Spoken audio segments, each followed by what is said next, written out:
My name is Santiago and welcome back to my YouTube channel. In today's video, we're going to be talking about medical school interviews. Specifically, we're going to be talking about the 3 main types of interviews, and I'll be offering 4 tips that you can use to better prepare for your interviews and just really excel on interview day. As always, if you like this video, please consider giving it a thumbs up, leaving a comment down below, subscribing if you haven't already. Doing those things really helps me increase my engagement and reach other people. And yeah, I really appreciate the ones that have already been doing that. You guys are really helping me grow this channel. We're already at 330 subscribers, which is incredible. I've only been doing this for I think like 4 months, so thank you guys. I really appreciate it. All right, medical school interviews. I'm not an expert in this, but I have had 7 medical school interviews with some top schools, with some local schools, and I've learned a lot about them because of my experience. And through these, I've had the opportunity to do the 3 main types of interviews, which are your standard traditional medical school interviews, your group interviews, and your MMIs, your multiple mini interviews. So let's get into it. In your traditional interviews, it'll be a one-on-one interview with someone from the school. These last from 30 to 45 minutes,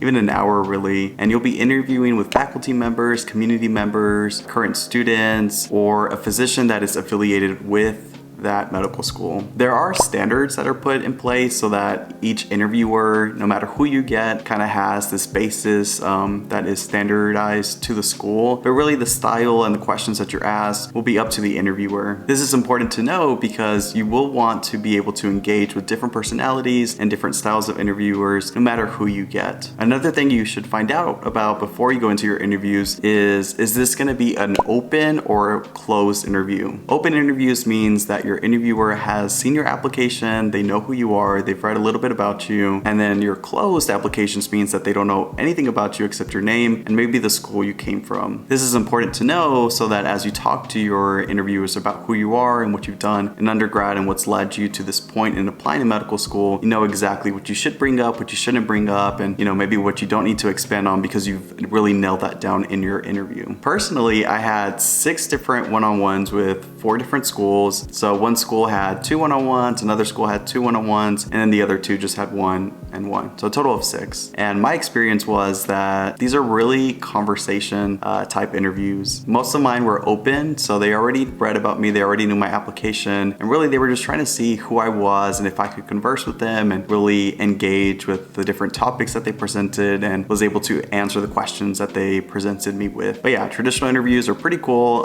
They can be a little bit intimidating, but overall they're fine. I had all of mine either through Zoom or WebEx or even a phone call for one of them. So I don't have that personal experience, but I don't see any difference between the way I had it and the way they would have gone down if I would have had these in person. Which, side note, I do have my own opinion about online interviews and moving forward. I think they're great, and I think they allow disenfranchised and lower income students the opportunity to apply with schools. And yeah, I really hope that moving forward, medical schools really implement that into their interview days, but that's a conversation for a different video. All right, and then the second type of interview is your group interviews. Basically, you can be put into groups with 1 other person or up to 3 other people. I know the max of mine was 4 other students, so with me that was a total of 5 students. Yeah, these type of interviews are different from your one-on-ones because they're really trying to see how you engage amongst a group of people. They're assessing how you converse with your interviewer while being, like I said, in a group of people. Do you allow other people the opportunity to speak? Do you emphasize points that they say? Do you interact with points that they bring up? Are you responding to things that they're saying? Or are you someone who's just really trying to answer all the questions first? Are you not allowing people the opportunity to present their ideas, to bring up their own answers? They're really just trying to see how you engage yourself and present yourself within a group setting. Remember, medical school and really just the medical field is a collaborative profession. So if you don't know how to work or engage yourself amongst a group, then this is a point where medical schools will be able to see it. It might cost you negatively if you don't know how to conduct yourself. I'm going to be talking about tips at the end of this video, but a quick tip here would be don't always answer the question first. Like, try to do that maybe once or twice, but allow the other people in the room to present their own answers. Engage with the interviewers and the other applicants, and really be a good listener.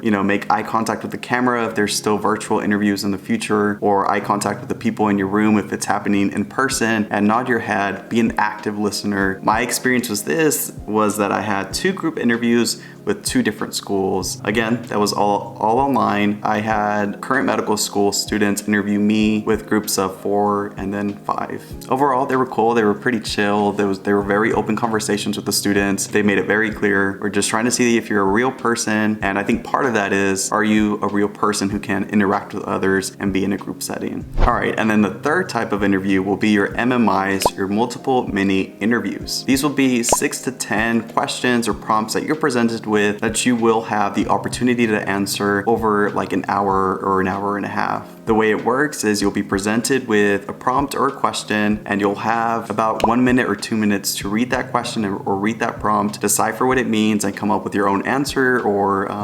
explanation to the prompt. And then you'll have the opportunity to go into a room, either virtually or in person, and then you'll have 5 to 8 minutes to answer that question or that prompt. Yeah, these can be a little bit intimidating because you're actively thinking, but here they're trying to see how you respond when you are put under a time pressure. Obviously, medical school is fast-paced. Obviously, the medical profession is fast-paced. So if you can't think on your feet, then this is an opportunity where you'll show that, and it could affect you negatively. But a way that I would recommend that you respond to that is to really just take your time. Nobody's expecting you to come into this room with a perfect answer. If you need 30 seconds to compose yourself, then do it. Introduce yourself, shake their hands, make eye contact, and then gather your thoughts, and then go into explaining it. Another thing to note here is, even though you can have up to 8 or 10 minutes to answer these questions, like it'll be different depending on the school, you don't necessarily need to take all that time. If you answer your question within the first 5 minutes and you feel like you've done a good job, then stop. You don't need to rant, because if you do, again, that can cost you negatively, and it's just not gonna look good. It seems that you're just rambling here. It's like when you type an essay and you don't really know what you're saying or what your thesis is here, or what your thesis is. It just doesn't make for a good essay. And in our example here, it just doesn't make for a good answer. And most importantly, they don't even care what your answer is. Really, here they're evaluating your verbal and nonverbal skills, your critical thinking, your ethical decision making, your knowledge of the healthcare system. My experience with this, again, was virtual, but I had 4 schools that used MMIs throughout their interviews. Because of the pandemic, the AAMC released that Vita. I'm not sure if many of you are familiar with it, but it's like virtual MMIs. You're presented with questions that are going to be prompted to you and presented to you the same way it would if they were MMIs, and then you have like 5 to 7 minutes to respond to them. So I had 2 schools that used that feature, and then I had one other school that basically did the same thing but used a different private business. And then the 4th school did MMIs, but they did it through Zoom links. You basically had to click on each Zoom link to get into a room. And anyways, the way they organized it felt like an MMI, but they used Zoom instead of the AAMC Vita. So those are the 3 main types of interviews that you will be dealing with if you choose to apply to medical school and if you get a medical school interview invitation. I documented my own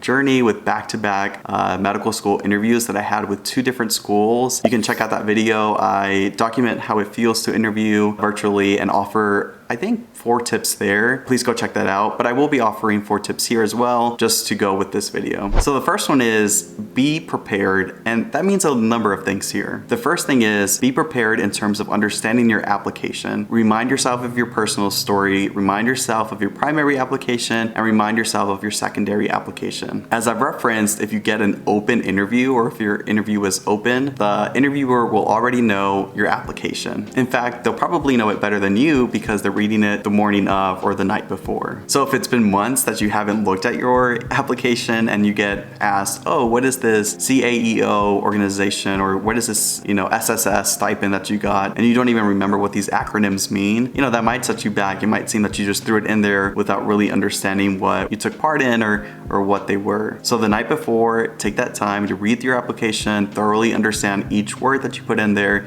so that you don't get presented with any knowledge that you put in there but aren't familiar familiar with the day of your interview. And then also know where you're interviewing or with what platform you're interviewing with if it's virtually, and then know the times. So for me, because I interviewed virtually, I had to be very familiar with different time zones. And yeah, that could be something that you will have to navigate if virtual interviews are something that are still offered in the future, which again, I definitely think they should. Then my second tip is try to relax. In all 7 interviews that I've had, it was stressed, and it couldn't be stressed more for me and for all the other applicants. These are conversations. I always imagined the Tinder analogy. I swiped right on this school, they swiped right on me by offering me this interview invitation, and we're a match. An interview day is really that first date. Imagine showing up on the first date and you're just this awkward mess. Do you think the other person in this case, the other medical school, would want to go on a second date with you? Do you think they would want to form this relationship with you? Probably not, right? But if you present yourself in a way that's true to who you are, and you're not nervous and you're not shaky and you're just really confident and proud and showing all the right reasons of why you would be a good fit for this medical school, you're gonna stand out, and that's really what they're looking for on interview day. So get a good night's rest the day before, wake up that morning, get some caffeine if you need to, meditate, breathe, you'll be fine. You made it this far. The interview invitation's really the hardest part of it all, so just relax.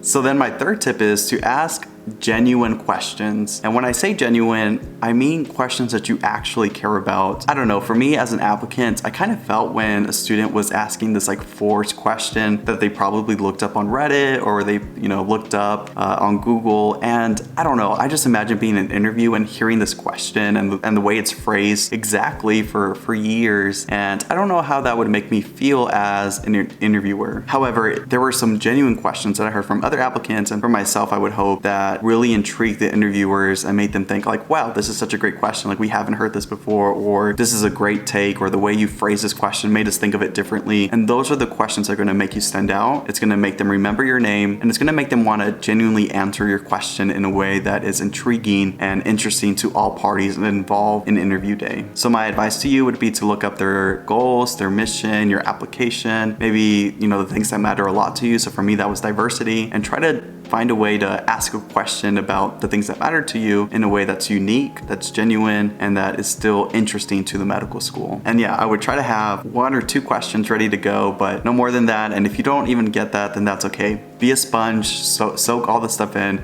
Don't force this like non-genuine question. And then my 4th tip for you is something that I didn't do myself, but I hear it works out for people, and maybe I should have, because there are 2 schools that I interviewed with and haven't heard back from, and maybe if I had done these things, I would have. And that is your thank you letters. A lot of people recommend that you write thank you letters to the people that interview you. The reason I didn't do that was I've sat on the position of being an interviewer, and it's kind of my job. Like this is what I signed up for. And if someone just told me at the end of their interview, thank you for your time, I genuinely appreciate you making this time for me, or whatever the case is, like that's enough for me. I don't need a thank you letter. And in fact, I kind of heard from a couple of people like, oh, like if you have it, send it to the committee and they can forward it to me. Like there was this detachment from them. I don't think it's because they don't care to receive these. I think it's because the hour or 30 minutes that they spend with you, that's a genuine time to express your gratitude, and you don't really need it, but it is recommended that you do it. So if you want to, that is something that you can do. All right, sweet. So those are the 3 main interview types and 4 quick tips for you guys. I think in the future, I want to like dive in more specific into each